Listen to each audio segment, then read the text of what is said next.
एक यंगस्टर मेरे पास आता है, कहता है 15 दिन के बाद मेरी शादी है। अब मुझे अपनी होने वाली वाइफ पे शक है, फ्रेंडशिप पे शक है। तो मैं कहता तो बहुत लेट आए आप, 15 दिन में मैं ऐसा क्या निकाल लूँगा। कहते मुझे कुछ नहीं पता, मेरे को बस आप 15 दिन में जो भी मिले वही ला के दे दीजिए, क्लियर तो हो कम से कम कि मुझे आगे बढ़ना है कि नहीं बढ़ना। तो मैं कहा ठीक है, मैं आपसे कोई प्रॉमिस नहीं करता, लेकिन जो भी 15 दिन की इन्वेस्टिगेशन में मुझे दिखेगा वो मैं आपको बता देता हूँ। हमने इमीडिएटली उसी दिन से उस लेडी की इन्वेस्टिगेशन शुरू कर दी। वो लेडी एक अच्छी कंपनी में जॉब कर रही थी, ठंडा मौसम था, बाहर धूप में लंच के टाइम वो सब बाहर आ जाते थे। तो एक कोई सीनियर था, उसके साथ इस तरीके का बैठना, इस तरीके से बात करना, वो हमें कहीं शक पैदा कर रहा था। हम अपने क्लाइंट को बोलते थे कि अब फ़ोन मारो, क्योंकि फ़ोन नहीं उठाती थी उनका। वो जब भी बहुत ज़्यादा फ़ोन मारो तो एक ही बात बोलती थी, मैं बिज़ी हूँ, आपको पता है मैं मीटिंग्स में बैठी हूँ, बार फ़ोन करते हो, मैं कंपनी में काम कर रही हूँ, ये तरीका ठीक नहीं है। तो इस तरीके से वो उसको इग्नोर करती थी। तो मैं कहा अभी फ़ोन मारो, तो वो सामने हमारे दिख रही है। तो क्लाइंट फ़ोन मार रहा है, वो देख रही है, साइड में रख रही है, देख रही है, फिर उसको भी दिखा रही है, रख रही है। अब हमारा शक मजबूत होने लगा।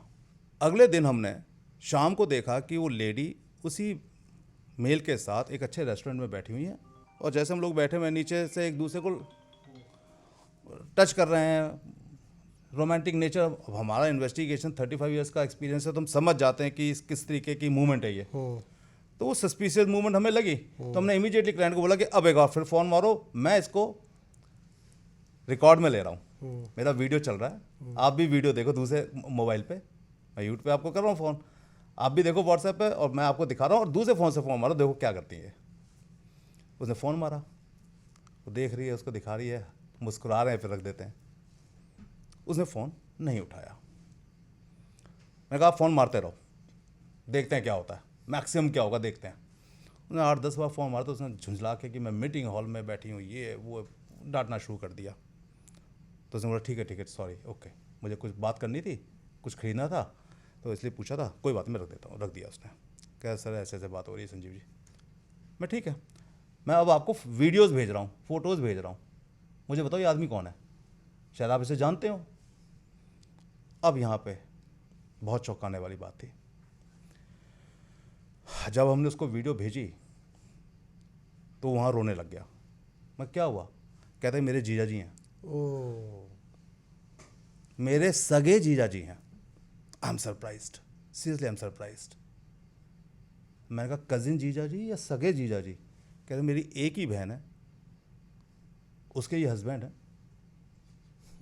और ये मेरे जीजा जी हैं, और मेरे जीजा जी ने ही रिश्ता करवाया है, और इस लड़की को मेरे जीजा ने ही मिलवाया था।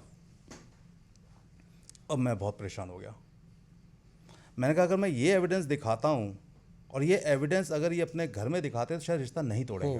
वो कहेंगे कि भाई जीजा तो था, इन्होंने नौकरी लगवाई थी, तो इतना तो फैमिलियर हो सकता है, इन्जॉय बैठ के खा पी सकते हैं, ऑफिस में काम करते हैं, उसके सीनियर हैं, तो उसमें कहीं इंटीमेसी, सॉलिड इंटीमेसी नज़र नहीं आ रही थी जिसके बिहाफ पे आप अपने रिश्ते को तोड़ सकें। हमने 24 आवर्स उनके ऊपर नज़र रखनी शुरू कर दी।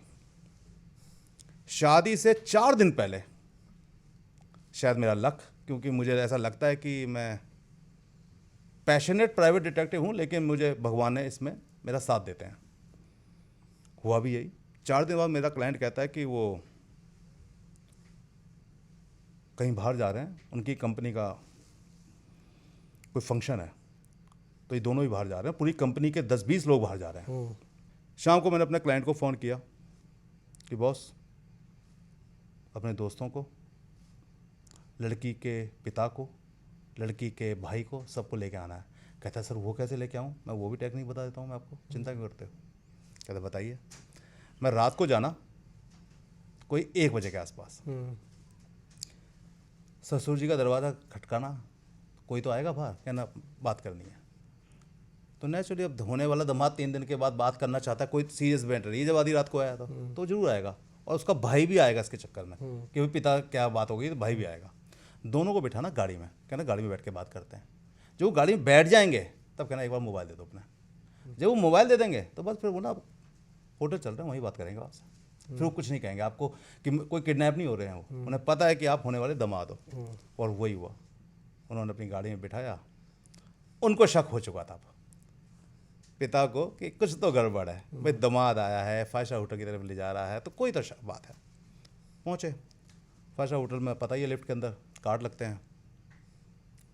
मुझे देखा, थोड़ा सा शक पकाया, वो उसे लगा कि यार ये कोई आदमी अलग सा लग रहा है सस्पिशियस के साथ 4-5 आदमी है। मैंने भी अपनी टीम बुला ली थी, 8-10 लड़कों, रूम भी बुक कर लिए थे, क्योंकि सबको ऐसे आप आधी रात को इतने लोग नहीं घूम सकते थे लॉबी के अंदर।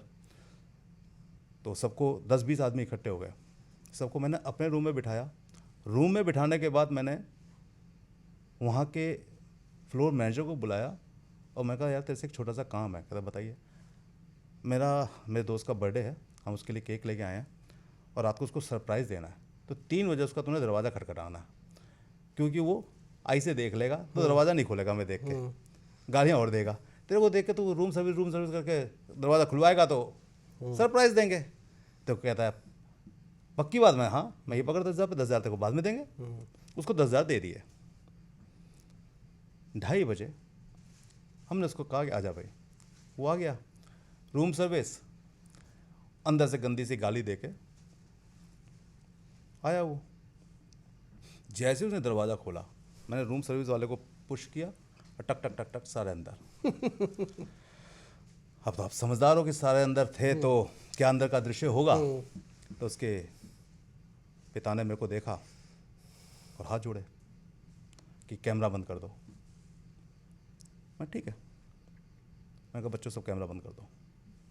वो सब सक पकाए हुए थे, रजाई डाल दी उसने अपनी उस लेडी के ऊपर, खुद अंडर गारमेंट में था तो पैंट पहनने लग गया।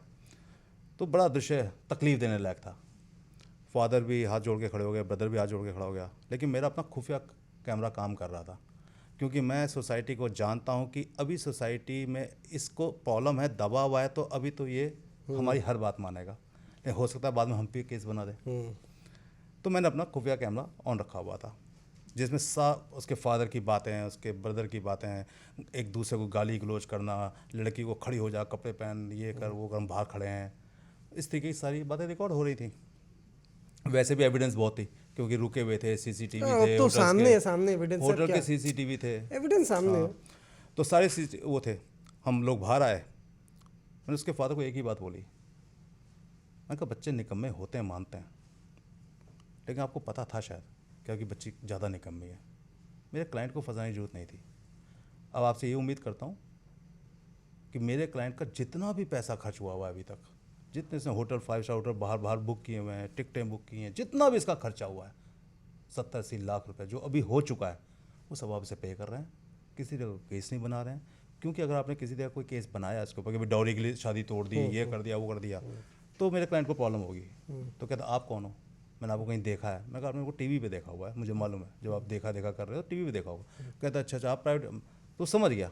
तो मैं कहा आप मेरे को जानते हो, केस मेरा कच्चा नहीं है, हर तरीके के मेरे पे एविडेंस है, तो अच्छा ये रहेगी। मैं इसको भूल गया, क्लाइंट आपको कभी कोई प्रॉब्लम नहीं करेगा, हम आपको कभी कोई प्रॉब्लम नहीं करेंगे। बच्चे गलतियाँ करते हैं, फॉरगेट इट, लेकिन शादी टूटनी चाहिए और सारा का सारा उसका सामान। आज भी वो क्लाइंट मेरे ऑफिस में आके नतमस्तक हो जाता है।